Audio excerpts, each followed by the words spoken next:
नमस्कार, news track के Y factor में आपका स्वागत है। मैं हूं योगेश मिश्र। बहुत लंबे समय तक जनसंघ और भारतीय जनता पार्टी का चेहरा रहे पूर्व प्रधानमंत्री अटल बिहारी वाजपेयी के बारे में हमेशा यह कहा जाता था कि एक सही आदमी गलत पार्टी में है। यह बात जब भी अटल बिहारी वाजपेयी जी को कही जाती थी तो उन्हें चुभती भी थी।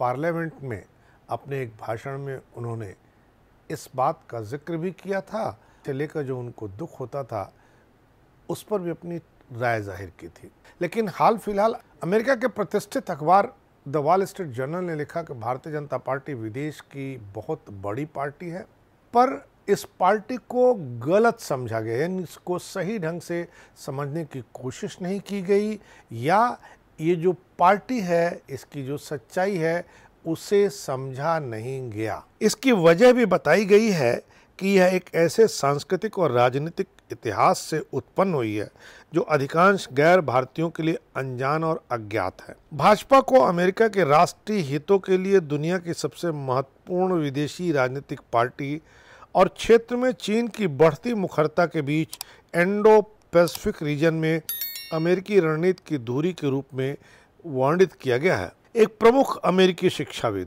और लेखक वाल्टर रसेल मीड के ओपिनियंस पीस में कहा गया है कि भाजपा दुनिया के तीन प्रमुख राजनीतिक संस्थाओं इजराइल की लिकुड पार्टी, चीन की कम्युनिस्ट पार्टी और मिस्र के मुस्लिम ब्रदरहुड के सबसे महत्वपूर्ण सिद्धांतों को समाहित किए हुए है। लेख के अनुसार पश्चिम में भाजपा को कम समझा जाता है क्योंकि यह अधिकांश गैर भारतीयों के लिए अपरिचित राजनीतिक और सांस्कृतिक इतिहास से निकलती है। भाजपा का चुनावी प्रभुत्व राष्ट्रीय नवीनीकरण के सीमांत सामाजिक आंदोलन की सफलता को दर्शाता है, जो कि आधुनिकीकरण के लिए एक विशिष्ट हिंदू पथ को दर्शाने के लिए सामाजिक विचारकों और कार्यकर्ताओं की कई पीढ़ियों के प्रयासों पर आधारित है।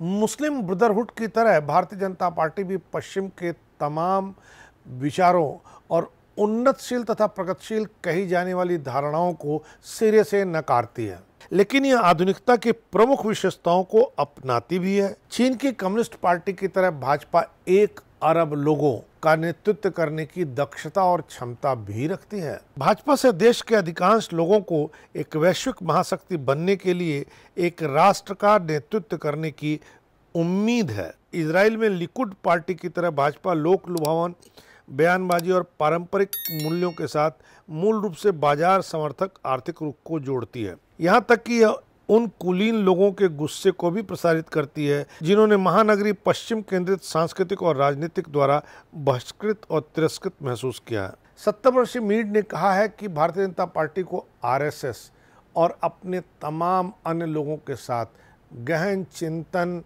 और विमर्श करने की अभी और ज़रूरत है।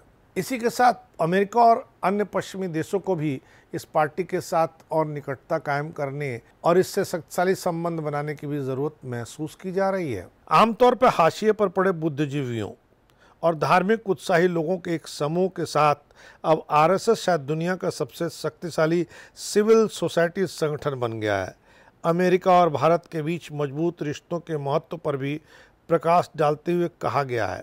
यह महत्वपूर्ण है क्योंकि भाजपा जो 2014 में सत्ता में आई, 2019 में दूसरा कार्यकाल जीता और 2024 में तीसरे कार्यकाल की ओर तेजी से बढ़ रही है। यह बताता है कि भारतीय जनता पार्टी राजनीति के शीर्ष पर सुरक्षित रूप से स्थापित एक पार्टी है। जब भारत एक अग्रणी देश के रूप में उभर रहा है, निकट भविष्य के लिए भाजपा एक ऐसे देश में निर्णायक भूमिका निभाएगी जिसकी मदद के बिना बढ़ती चीनी शक्तियों को संतुलित करने के अमेरिकी प्रयास विफल हो सकते हैं। मीड का कहना कि भाजपा और आरएसएस के साथ जुड़ने का निमंत्रण ऐसा है जिसे अमेरिकी अस्वीकार नहीं कर सकते हैं। चूँकि चीन के साथ तनाव बढ़ रहा है, अमेरिका को आर्थिक और राजनीतिक साझेदार के रूप में एक मजबूत देश की ज़रूरत है।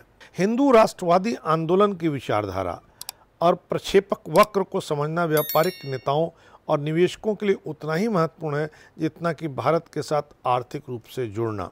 इस तरह हम देखें तो कह सकते हैं भारतीय जनता पार्टी की नरेंद्र मोदी की अगुवाई वाली सरकार दुनिया के पैमाने पर न केवल मजबूती से उभर रही है न केवल एक बड़ी हैसियत के रूप में अपनी पहचान बनाने में कामयाब हो रही है, बल्कि ये दुनिया की ज़रूरत भी बन रही है। किसी भी पॉलिटिकल पार्टी के आगे बढ़ते रहने के लिए बेहद ज़रूरी है।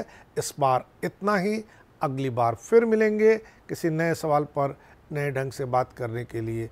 तब तक के लिए नमस्कार।